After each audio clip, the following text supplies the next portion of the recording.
이번 페이지에서는 표본 공간에 관한 얘기와 확률 공간에 관한 그런 용어를 다시 한번 살펴보도록 하겠습니다. 표본 공간 같은 경우에는 이미 설명되긴 했습니다.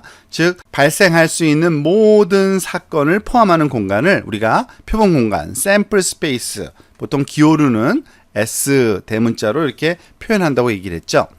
자, 일단은 관찰할 면을 지정해야 되고요. 그리고 일어날 수 있는 결과의 범위를 규정해야 되고, 그 범위 내에 각 결과에 기호를 대응시키게 됩니다. 이게 바로 보통 표본 공간을 우리가 정의하는 방법입니다.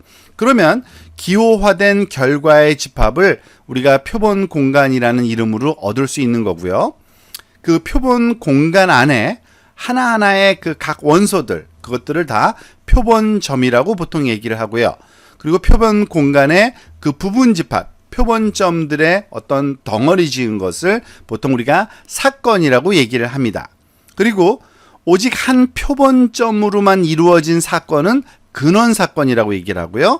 그러니까 그 사건들이 그 한 표본점으로만 되어 있다. 그러면은 그건 근원 사건이고요. 여러 표본점으로 구성된 것들은 그냥 사건이라고 얘기를 합니다.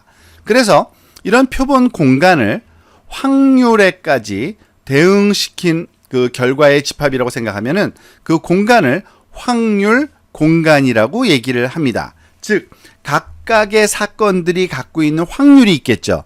그 확률까지 대응시키게 되면은 우리가 보통 그 표본 공간을 확률 공간으로 우리가 이해할 수 있는 거고요. 그래서 확률 공간이라고 하는 건요, 확률 실험에서 가능한 모든 결과의 집합을 다시 말해서 확률 공간이라고 우리가 표현을 할 수도 있습니다. 즉, 표본 공간으로부터 그 각각의 모든 그 사건들의 확률 값을 대입한 후에 그 대상을 확률 공간이라고 표현한다고 보시면 되고요. 자, 이제는 확률에 관한 어떤 기본적인 정리를 또 한번 살펴보도록 할까요? 보통 확률에 관한 정리, 액시엄 또는 공리라고도 얘기를 하죠. 즉, 가장 기초가 되는 기본 원리를 정리해 놓고서 이 정리 또는 이 원리에 그 위배되지 않는 그러한 그 법칙들을 우리가 또 추가적으로 더 구해내기도 합니다. 세 가지 가장 중요한 확률 정리가 있는데요. 이거 한번 살펴볼까요?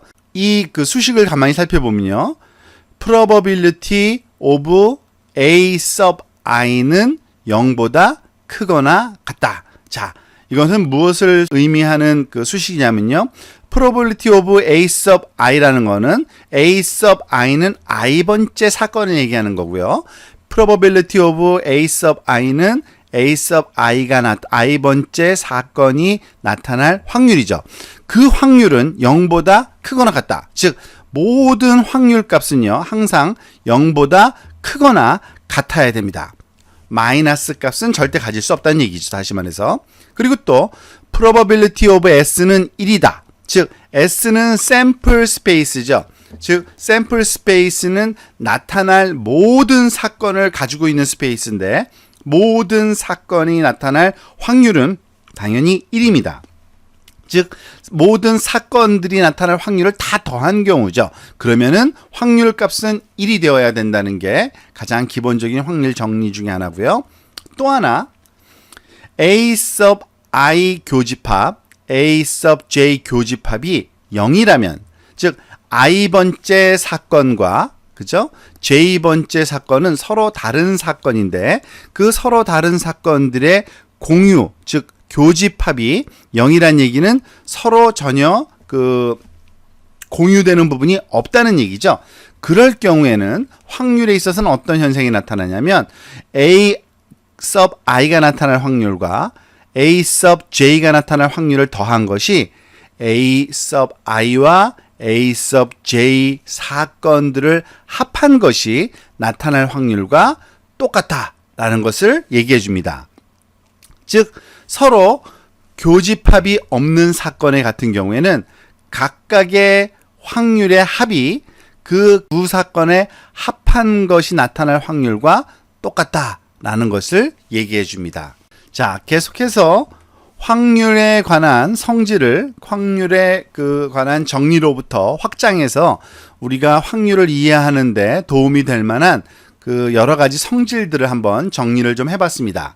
자, 앞에 것과 관련이 굉장히 밀접하죠. 그 정리 또는 공리를 확장해서 만들었다고 생각하면 되는데요. 자, 이 집합기호로 많이 표현되어 있습니다. 확률 기호와 함께. 즉 A 컴플리멘트는 A의 여집합이라 그러죠. 즉 A를 제외한 그 나머지 모든 샘플 스페이스를 얘기하는 겁니다. 그러니까 A라는 사건, 예를 들어서 우리가 샘플 스페이스가 이와 같이 S로 주어질 때 A라는 사건이 이만큼에 해당된다면 그 나머지 모든 부분은 A의 여집합에 해당되는 거죠. 즉 A의 여집합이 나타날 확률은 1 빼기 A가 나타날 확률. 당연히 요거 두 개의 합은 1이 되어야 되니까 당연할 거고요. 그리고 A가 나타날 어떠한 사건이든지 간에 사건이 나타날 확률은 1보다 작거나 같답니다. 그러니까 가장 큰 수는 1이니까 그렇죠.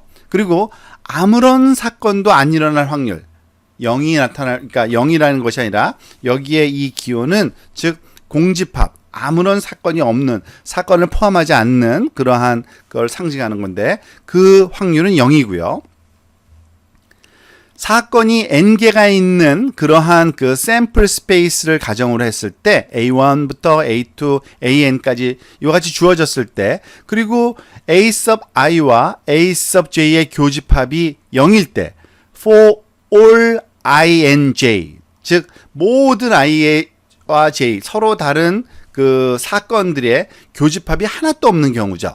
이럴 때는 모든 사건들의 합집합이 나타날 확률은 각각의 사건이 나타날 확률을 더해준 것과 마찬가지다라는 얘기고요. 또 성질 5, 다섯 번째 성질 한번 살펴볼까요?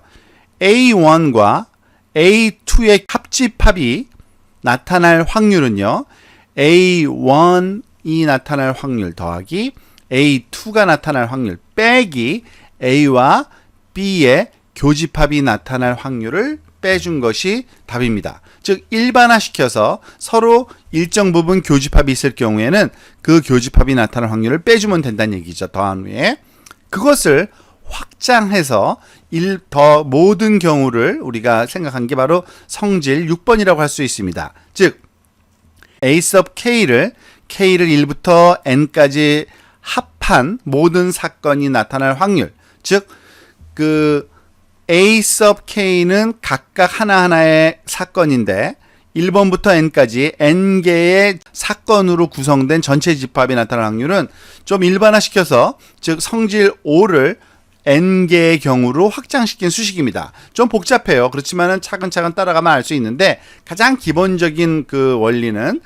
각각의 사건이 나타날 확률 값을 구한 후 그것을 더해주고 무엇을 빼주냐면은 두 개의 사건이 겹쳐지는 즉 A sub K와 A sub J의 교집합이 나타날 확률을 구해서 빼주고 즉 그것보다 좀 더 많은 개수가 겹쳐지는 3개가 겹쳐지는 확률은 더해주고 4개가 겹쳐지는 확률은 또 빼주고 이렇게 alternating 오더로 하나씩 더하고 빼주면서 연속적으로 연산을 수행해야지만 정확한 결과가 얻어질 수 있다는 거고요. 가만히 생각해 보면 잘 알 수 있는 거고요. 그리고 A1이라는 사건이 A2라는 사건 안에 포함될 경우에는요. 확률 값이 당연히 A1이 나타날 확률이 A2가 나타날 확률보다 작거나 같아야 됩니다. 즉 그 안에 포함되니까 당연히 그럴 수밖에 없겠죠.